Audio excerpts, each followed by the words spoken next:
have the honor to welcome four of our distinguished panelists. So may I welcome Mr. Harold Au from EDBI, Senior Principal, Dr. Jasmine Chu, Assistant Director from SGInnovate, Mr. Jiahong Xiao from Head of Ignite from Elevate, and Dr. Akbar Vahidi, CTO from Allozymes, who will be sharing their perspective, experience, and perhaps a few war stories along the line. Thank you.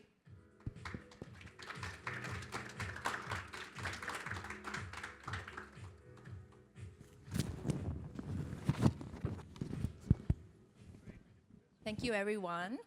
So maybe before we start, for the benefit of the audience, a lot of the audience are from overseas, we can start from Jiahong, just a brief introduction about your company and what you do in Singapore. Testing 1, 2, 1, 2. Okay, perfect. Hi everyone, my name is Jiahong from Elevate VC. I'm the head of Ignite at Elevate, which is a new part of the fund. Maybe a quick introduction on Elevate VC. Elevate is one of Singapore's deep tech early stage venture capital funds. We invest at the earliest stages of a startup with an entrepreneur, including engaging with researchers and scientists before incorporation of the business. So we invest across multiple deep tech fields, to put very simply, across the sciences, including medical as well, but of course in biotech as well, bio. Thank you. And Harold? Hi everyone, I'm Harold. I lead the Green and Bioeconomy practice at EDBI. So the Green and Bioeconomy practice essentially is sustainability or planetary health in typical parlance. You can see EDBI as being the strategic investment arm of the Singapore government's economic agencies. I often call us the CVC arm of the Singapore government, CVC being country venture capital, kind of like your typical corporate venture capital outfits.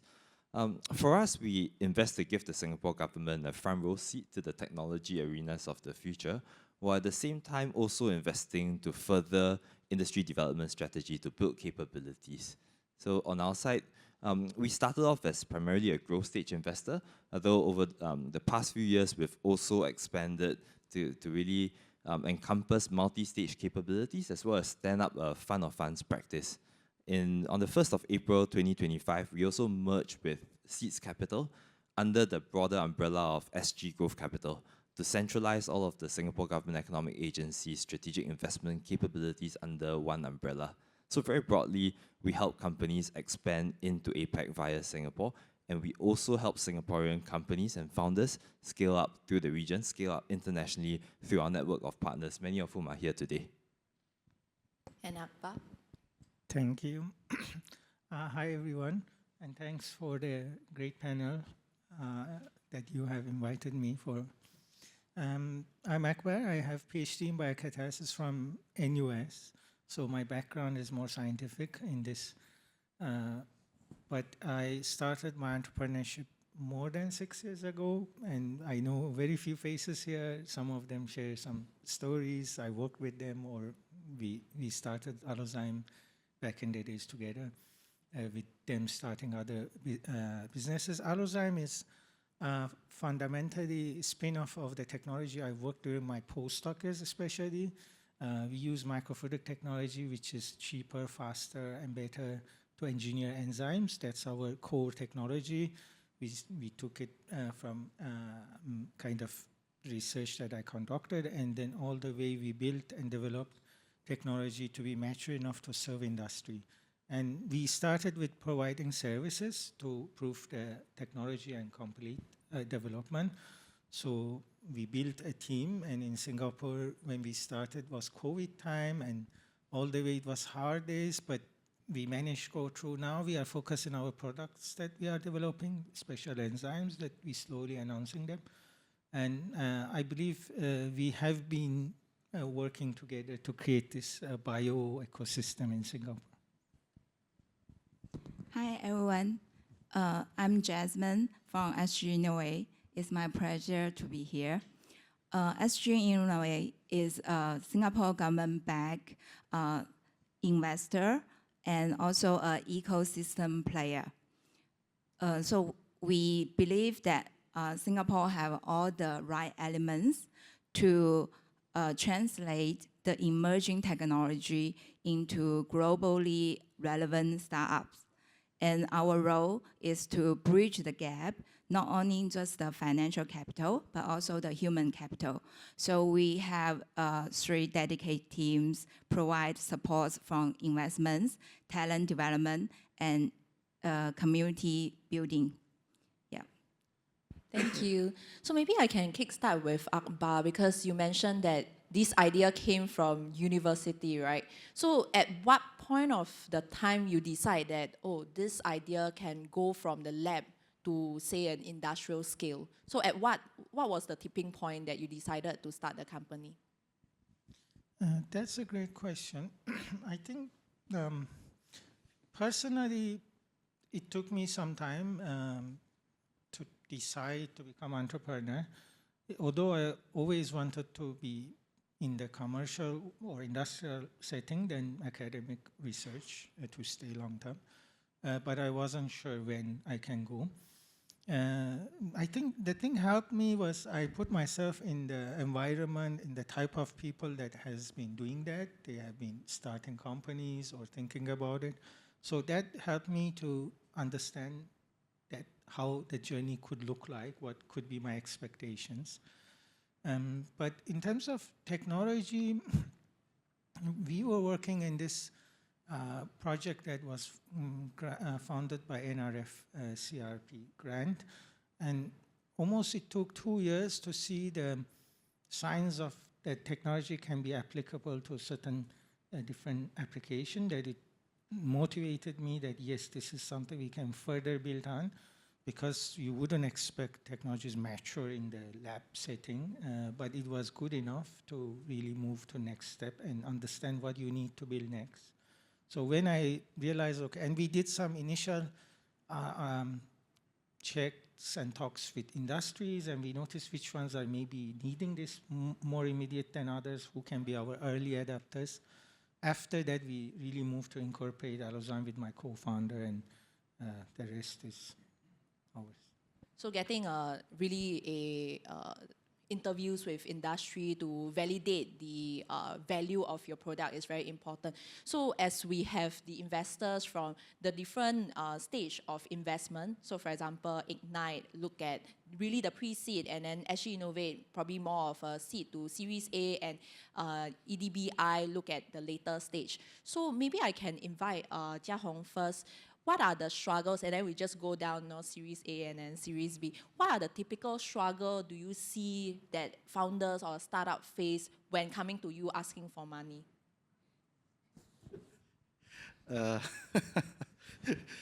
This is a great question, but the answer is also in the question itself, the struggle for money. Science and technology is expensive, right? And that's why there's a need for investors. And I think I'm trying to answer the question in a meaningful manner as well, so that it's a useful output. So I think founders come to investors with the struggle for financing. I do not have the runway to get the technology to where it needs to be to serve the customers and the community that it should be serving. But the true struggle beyond the financing bit, which is the material bit, is also understanding and recognizing at that stage what is your true asset beyond the technology. Even though in this field, the technology feels like your true asset. When you're at such an early stage, and just for clarity, my stage is pre-seed or even pre-incorporation. I'm looking for the first check, first investment, right? What your true asset beyond the technology is the human capability to translate that technology to something that's useful, and sometimes that useful outcome looks different from the technology you have in the lab today. And that translation requires an asset that is the founder and probably the people you hire. So that I, as an investor, look at this circumstance, and I identify the struggle as a founder, probably 1 or 2 people only at that time, not yet understanding or recognizing or investing in themselves and their internal capability to weather the months and years of hardship, to translate what is a more technical technology into what is a more applied technology. It's a bit woo-woo to some people, but the journey speaks for itself. You really require a differentiated kind of human to go through these stages. Yeah. So it's more of the human, the maybe Absolutely, more, yeah. In fact, one of the things I've been starting to tell people is that at the pre-incorporation or pre-seed stage, right, whether you're incorporated already or 6 months to it or 6 months after it, that first year or two, the actual existential threat to a startup is the founder. The technology stays as text somewhere. That is not the threat. The poison to your startup company is It's yourself. the founder. Yeah. I mean, and again, that's a very scary statement for a founder to hear. Right? It's like, oh my gosh, I'm going to poison my own startup baby. But if you recognize it, then you know that a lot of the work is going to be put in what? Myself. And probably the team I start to build around me, yeah. So Jasmine, is it similar in as a company move from pre-seed or maybe pre-incorporation to actually incorporated, getting some funding, maybe probably get a POC and coming to SGInnovate? Is it the same struggles, or are you seeing different bottlenecks? Yeah, so other than the human element, I truly believe that every startup founder, we need to have very strong conviction and a sense of purpose before they take on a startup entrepreneurial journey, right? Because it's so many challenges and setbacks they will face. And then in terms to get back to maybe just the technology itself or the company endeavor, for us, we mainly need to, at a very early stage, right? We need to evaluate first whether the solution actually is addressing unmet needs.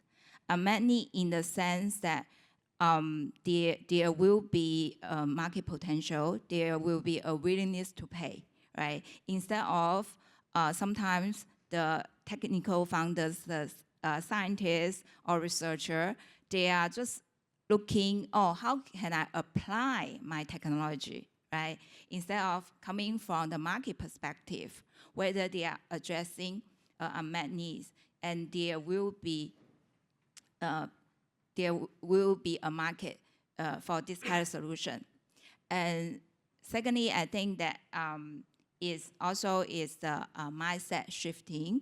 Yeah, so we work with a lot of professors and researchers, clinicians, right?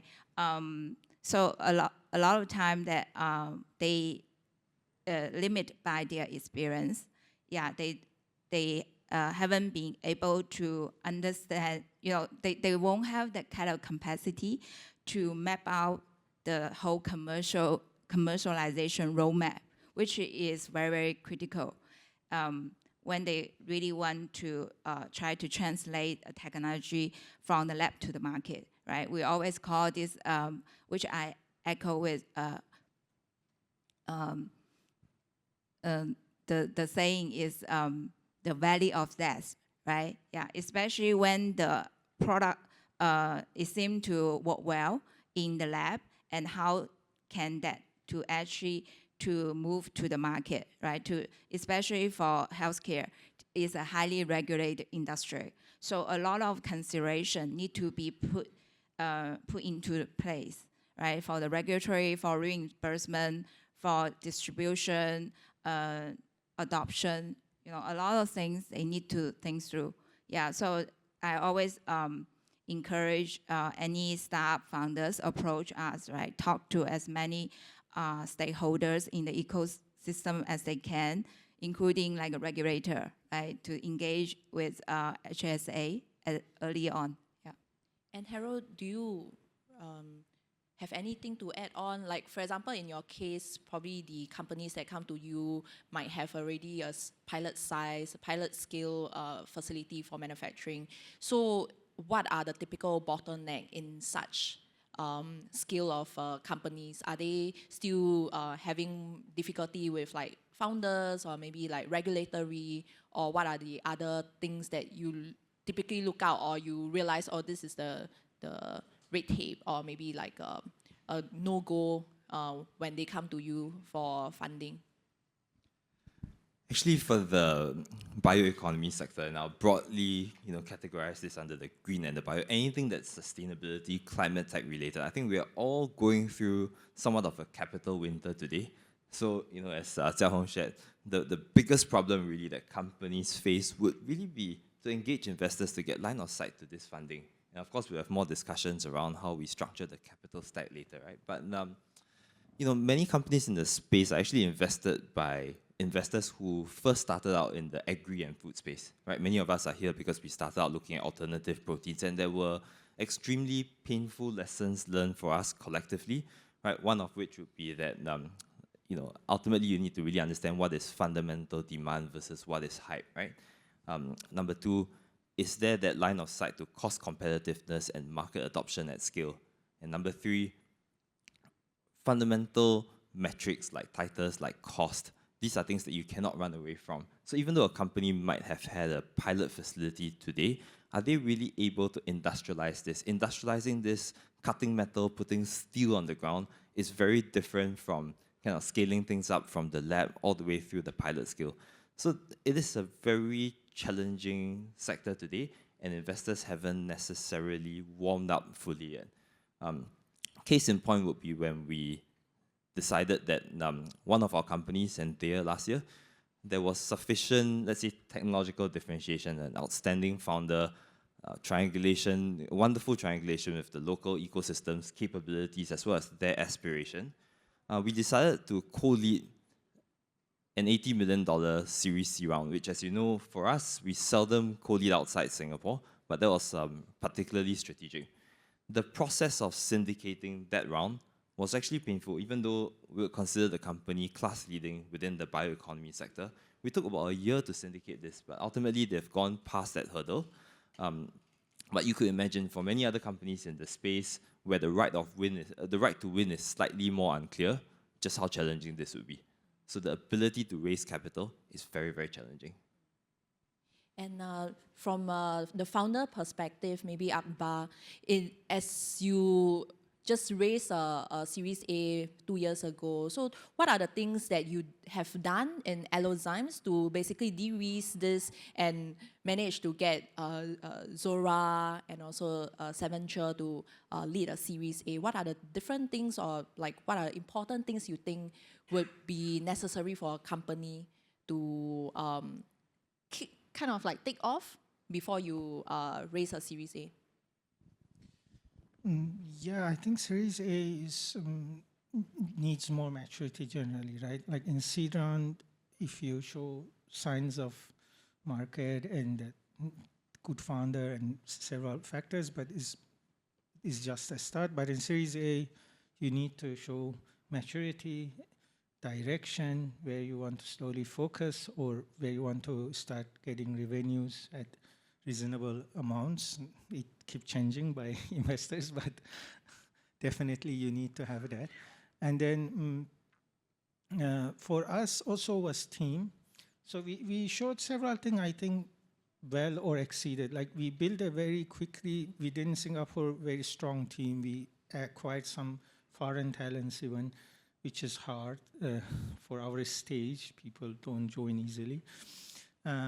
We built our lab, we served industry successfully. We got like their recommendation. Those projects we did not just get a report, but they were recommending us or getting more projects discussions with us.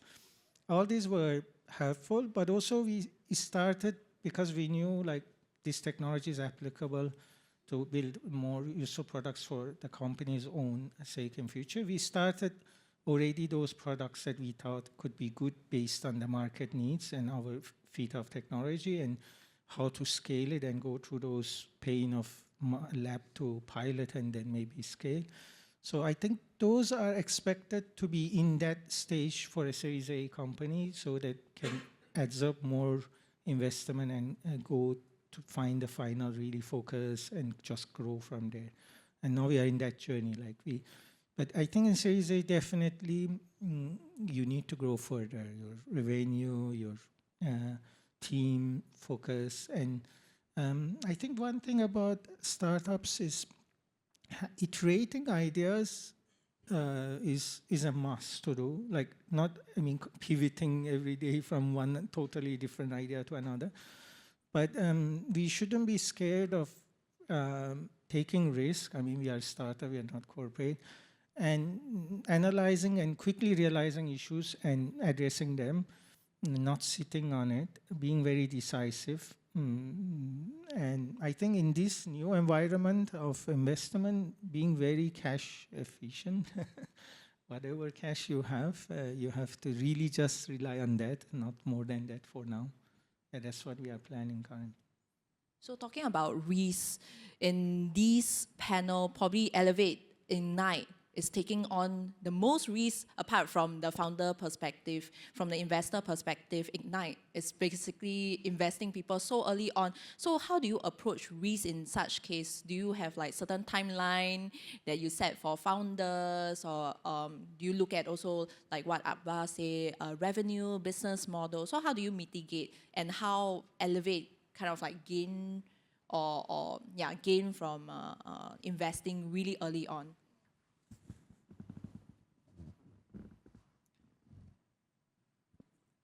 Let's see, what's the best way to put this? What's the biggest risk a person can take in their life? What? Marriage. Wow, one hit KO. Marriage, right?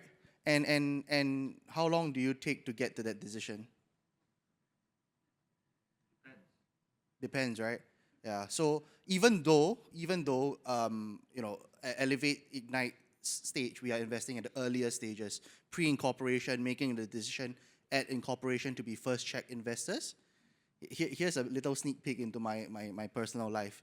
The decision for marriage hasn't been made yet, and it's been 6 years. So I'm not like a risky person, right? But risk return.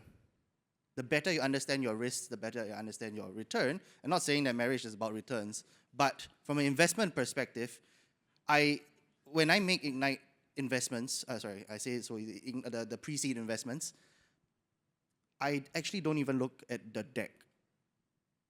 I have one of my Ignite portcos in the audience today, and he will attest that there was minimal conversation around the deck.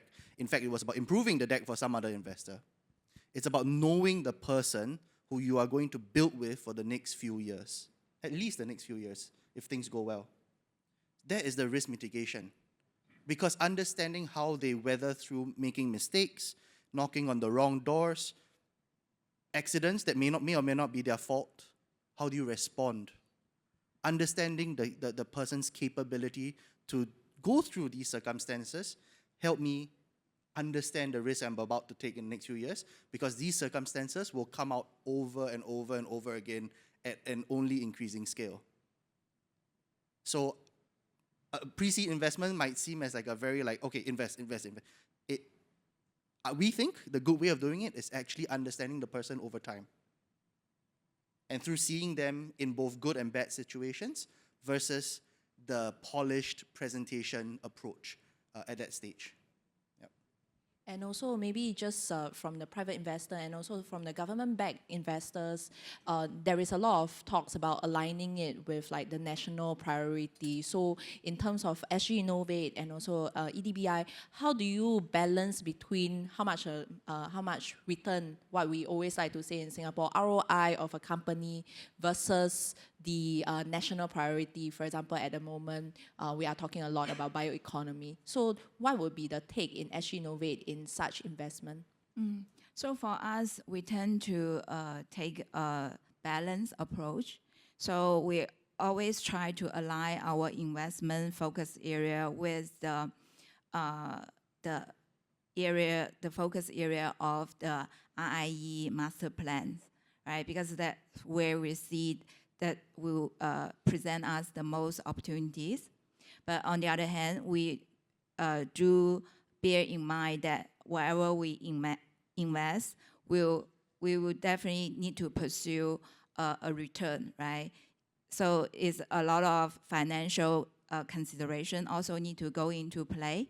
So we do believe, as I said, we do believe that Singapore has all the capabilities to generate the globally relevant and commercially viable startups, right? It's us here, you know, all the with all my fellow investors, you know, that's our role to play, right? To how to help all this exciting emerging technology translate into viable startups.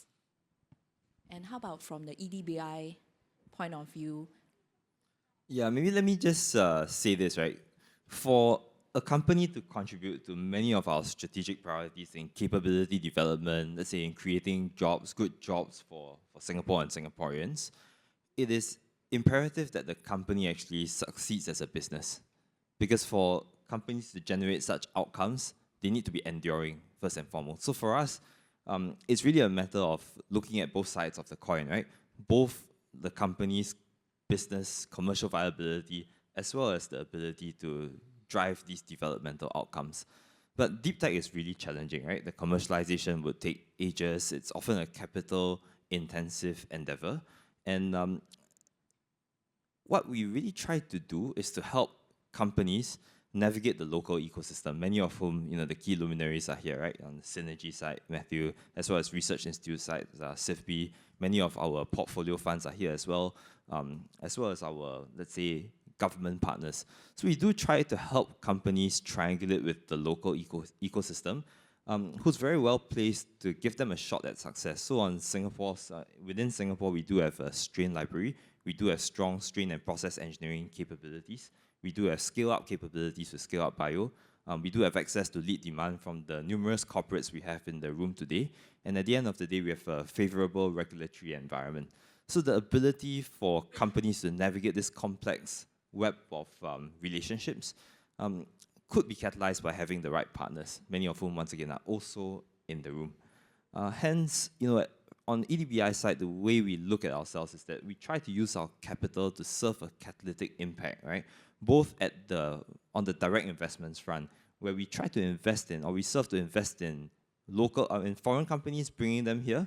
We invest in local companies to give them the best shot at success. And we also invest in funds to really allow these funds to catalyze the local early stage deep tech ecosystem. And with the recent integration with Seeds Capital, what we've also done is we've expanded kind of the investment modality, where Seeds Capital onboards various investment partners, VC funds, and they de-risk these funds' exposure to deep tech companies to give even more companies a shot at success, to let, let's say, 100 flowers bloom, right? And that's kind of our role in the ecosystem. Thank you. So we have just a few minutes left, and maybe just to end this panel, if I could ask for a takeaway, maybe an advice for any of the new founders or founders that is raising fund right now, what do you think would be the common mistake that you wish you never did, or you wish you don't see it in the founders when asking for funding or fundraising? So maybe I can start from Jasmine and then all the way back to Jia Hong, then I can close this session here. Sure. Yeah, I think the simple advice I have for the startup founders is always start with why, right? Looking for what really get you passionate, what really you think that you can make an impact at, and work on that. Yeah. For me, it's not a mistake, but I would try to even learn more and how to build and structure a team, because we did a great job, I believe, but we iterated a few times. And it's hard for startup funds, especially from academic background, to have good understanding of the team and needs and structure of it. So I think that can be helpful to have a very clear idea at the beginning, to not iterate much. So for me, maybe 3 things. One is really focus on what's the problem you're trying to solve. I would say number 2, what gives you the right to win in solving this problem and solving this problem for generations. Number 3 also, I do see that the best founders among us would be able to answer how they solve this problem by staging capital, right? They would come to us with a plan and say, we are at this stage right now, we intend to be all the way there. And here's what we need along the way, and here's where you fit in this story, in this narrative. Sorry, I was just taking notes. I think there's a lot of great advice, and really no point for me to reiterate anything the same. So maybe I'll step out of the role as an investor just for this ending note, and just to share with any of the founders here in the room that thank you for taking a very long and arduous path with a lot of uncertainties and a lot of personal risk. Please, please, please know that you are not alone, even though it feels like it. And please find someone that you can share your life with, to talk to, someone to talk. And if you don't have that yet, you can come to me. So yes, come to Jia Hong, come to Harold, come to Jasmine, and also any aspiring founders, of course, come to Akbar, because he has successfully raised a Series A, so there is a lot of advice that he can give in the founder's perspective. So given the time, I really wish that we can talk so much more, but I hope today's session give founders, researchers, and also investors in the audience a clearer picture of how to navigate through this journey. And thank you everyone for joining this morning. And please join me for giving a round of applause to our panelists. Thank you.